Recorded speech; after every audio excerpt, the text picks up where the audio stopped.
ফালাকাটা ধূপগুড়ি মোড় সংলগ্ন ৭ নম্বর ওয়ার্ডে জাল নথি বানিয়ে ভূমিদস্যুরা ভূমি আত্মসাৎ করছে বলে অভিযোগ উঠেছে।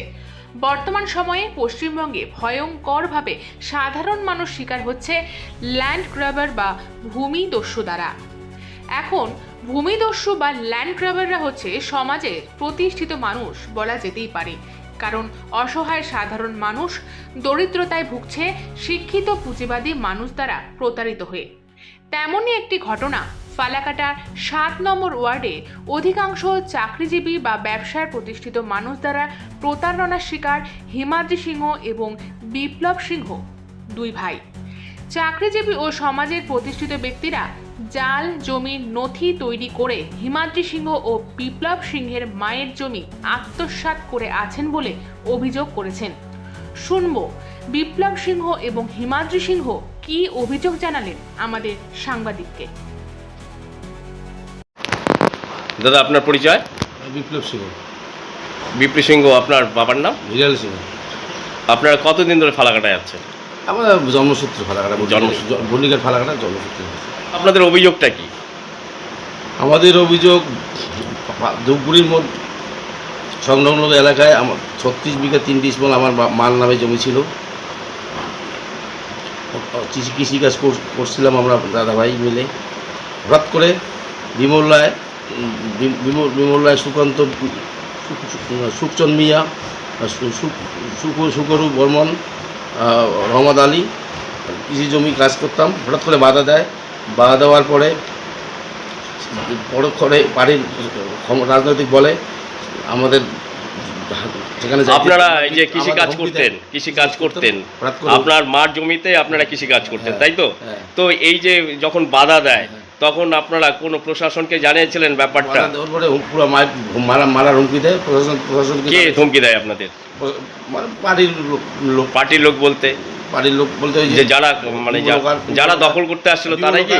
হ্যাঁ, বিমলকার, সুখচন্দ মিয়া, সুকরু মিয়া, সুখচন্দ বর্মন, সুকরু মিয়া, রহমদ আলী। তারা কি এখনো আছেন? কেউ মারা গেছে, কেউ আছে। তো মারা গেছে। এখন যে জমিটার মধ্যে আছে সেই জমিটা কি তাদের দখলে আছে নাকি অন্য কারোর দখলে আছে? ওরা বেআইনি কাগজপত্র তৈরি করে বিক্রি করছে অনেকের কাছে। কিছু জমি ওদেরও কাছে আছে। আচ্ছা, এইখানে যারা এখন বসবাস করছে তারা কারা? তাদেরকে চেনেন আপনি? কিছু লোককে চিনি। তারা কি সাধারণত কৃষক ফ্যামিলির নাকি খুব দরিদ্র পরিবারের? বাড়ি করছে, হাই স্কুলের মাস্টার, ব্লাড অফিসে চাকরি করে, এরকম লোক। আপনি বলতে যাচ্ছেন যারা চাকরিজীবী, সরকারি চাকরিজীবী, তারাই হচ্ছে এখন এখানে বেশিরভাগ বাড়ি করছে, বাড়ি করে কাগজ তৈরি করে। 2 নম্বরই কাগজ। তোমাদের পুরো কেস চলছে। ডিগ্রিও পাইছে, হাইকোর্টে ডিগ্রি পাইছে টার্মিনালে। সেই ডিগ্রিতে আপনারা যে ডিগ্রি পাওয়ার পরেও আপনারা কেন পাচ্ছেন না? জায়গাটা কেন পাচ্ছেন না? প্রশাসন একটু সহযোগিতা কম করছে আমাদের। আপনারা ডিগ্রি পেয়ে গেছেন, হাইকোর্ট রায় দিয়েছে যে আপনাদের জমি আপনাদের দেওয়ার জন্য। তাহলে সেইখানে আপনাদের সেই জায়গা নিতে প্রশাসনের দ্বারস্থ আপনাদের নিতে বাধাটা কোথায় হচ্ছে? একবার প্রশাসন দখল করার পরে অনিল অধিকারী ছিল, তখন বলছে যে মীমাংসা করার পরে হঠাৎ করে মারা গেল। অনিল অধিকারী কে? কোন অনিল অধিকারী? অনিল অধিকারী এমএলএ ছিল, ফালাকাটার এমএলএ, ফালাকাটা ব্লকের তৃণমূলের বিধায়ক। উনি কি বলেছিল? বলে মীমাংসা করে দেবো, কিন্তু হঠাৎ করে মারা যাওয়ার পরে মীমাংসা হয় নাই। মারা যাওয়ার পরে এখন আমরা নতুন সরকারের কাছে দ্বারস্থ হতেছি যে আমাদের এই জমির কীভাবে উদ্ধার করা যায়, অথবা কেসের মাধ্যমে উদ্ধার করা যায়, সেইভাবে চেষ্টা নিতেছি। আপনারা এখন চাচ্ছেন যে নতুন সরকার, এখন যে সরকার আছে সেই সরকার একটা কথা বলছে, ভরসা ইন হয় আউট, তাই তো? তো এই সেই জন্যই আপনারা নতুন সাহস পাচ্ছেন, এখন একটা অক্সিজেন পাচ্ছেন যে আপনাদের জায়গা যদি এই সরকারের কাছে আপনারা এটা তুলে ধরেন তাহলে হয়তো আপনারা জায়গাটা ফিরে পাবেন। স্বর্ণাপন্ন হয়ে এই জন্য সরকারের কাছে হইতেছে। এর জন্য আপনারা এগোচ্ছেন। এর জন্য নতুন করে কোনো অভিযোগ দেবেন নাকি আপনারা আইনে, যেহেতু কেস চলছে, আইন যে আপনাদের রায় দিয়েছিল সেটাকে আবার রিওপেন করবেন কি? রিওপেন করবো, প্লাস সরকারের কাছে আবেদন করতে যা আমাদের এমনি সহযোগিতা করে যদি উদ্ধার করে দিতে পারে। আপনার এই যে জমি আপনাদের 2 ভাই, আপনার নাম? তো এই যে আপনাদের জমির ব্যাপারটা নিয়ে কি বলবেন? এই জমি ডিগ্রি পাওয়া সত্ত্বেও ওরা জোর জুলুম দখল করতেছে। ওরা বলতে এই যে সুকরু মিয়া ওরা বিক্রি দিয়ে দিচ্ছে আমার জমিটাকে আপনার জমি থাকাতেও। আপনার এরকম হয় নাকি যে আপনার জমি অন্য কেউ বিক্রি করতে পারে? ওটা বেআইনিভাবে কাগজপত্র তৈরি করছে। যারা বিক্রি করছে আপনাদের অভিযোগটা শুধু যারা কিনেছে তাদের প্রতি নাকি যারা বিক্রি করছে তাদের? উভয় পক্ষের অভিযোগ আমাদের। এখানে যারা বসবাস করছে তারা প্রত্যেকেই বেশিরভাগই হচ্ছে চাকরিজীবী, তাই তো?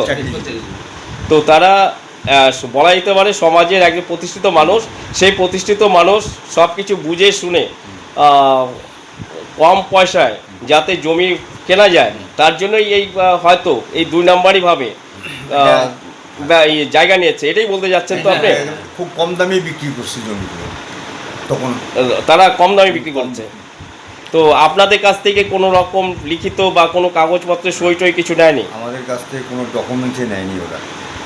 ডকুমেন্টস না নিয়ে দেখাইতেই পারবে না আমাদের, ওই পেপারসে কোনো আমাদের সই নেই। তো আপনাদের জায়গা কতটুকু জায়গা আছে ওইখানে? এই যে ধূপগুড়ি মোড় যে বাজারটা আছে সেটাও কি আপনাদের? ওটাও আমাদেরই। ওটাও আপনাদের? ওটাও আমাদের। ওই ব্যাপার নিয়ে প্রশাসনের দ্বারস্থ হয়েছিলেন?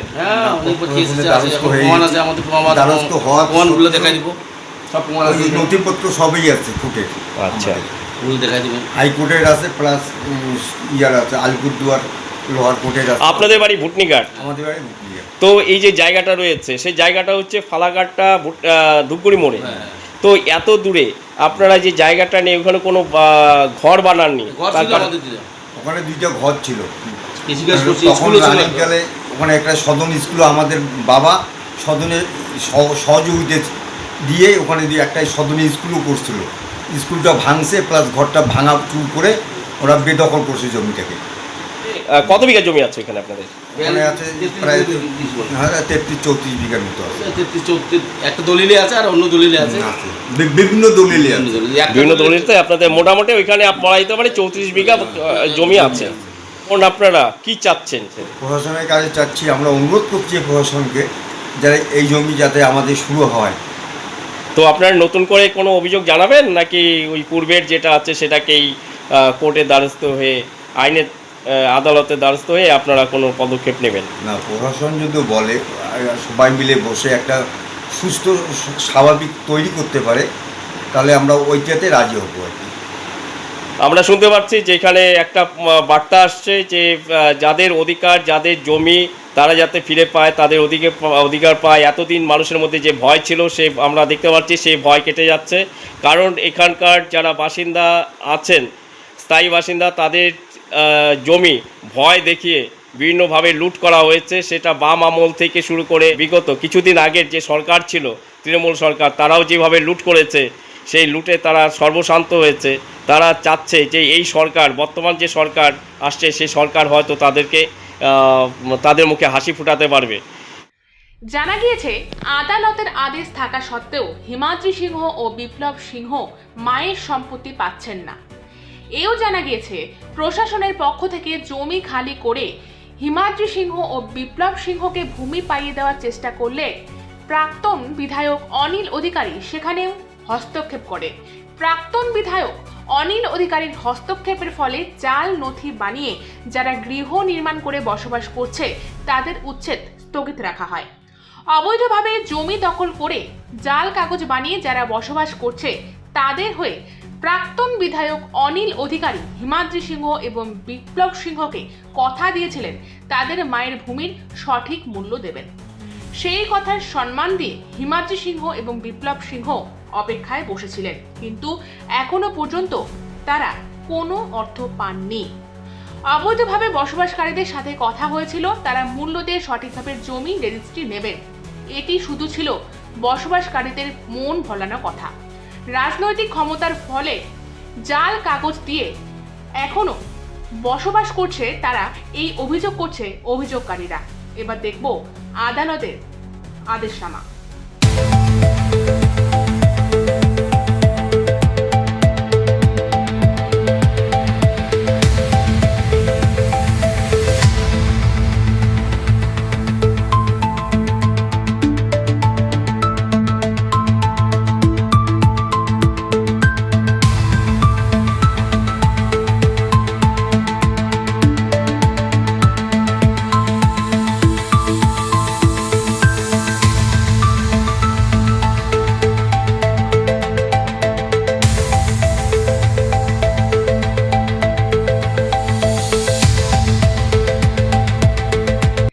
পশ্চিমবঙ্গে রাজ্য সরকারের পরিবর্তন হয়েছে। এখন সাধারণ মানুষের বিশ্বাস এই সরকার নির্বাচনের আগে যেইভাবে কথা দিয়েছিল ঠিক সেইভাবেই হয়তো এখনো অভিযোগ করলেই তারা আইনের দ্বারস্থ হলেই তারা আইনের শাসন পাবেন।